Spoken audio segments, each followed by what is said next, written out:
ناصر صدر.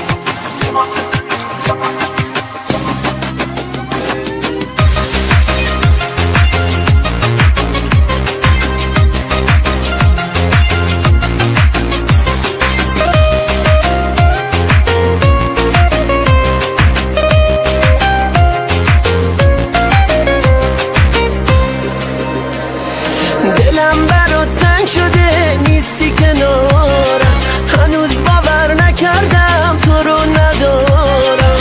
این همه احساسمو به پات گذاشتم، اما چه راحت میگی دوست نداشتم. مگه نگفتم بمون رفتی که رفتی، شدم خراب و داغون رفتی که رفتی. دلت چجوری اومد تنهام بذار، برام خبر آوردن دوستم نداری.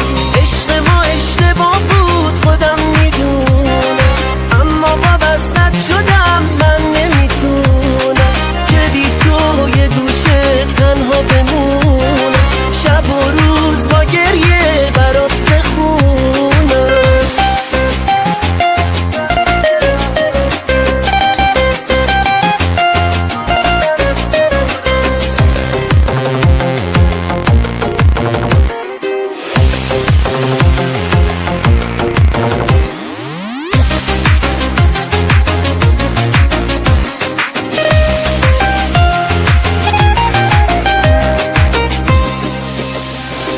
آخ که چه راحت به من تو دل نبستی، شیشه احساسمو زدی شکستی. میرم که تنها بشی برس به کارت، برو خجالت نکش سر قرارت. مگه نگفتم بمون رفتی که رفتی، شدم خراب و داغون رفتی که رفتی. دلت چجوری اومد تنهام بذار، برام خبر آوردن دوستم نداری.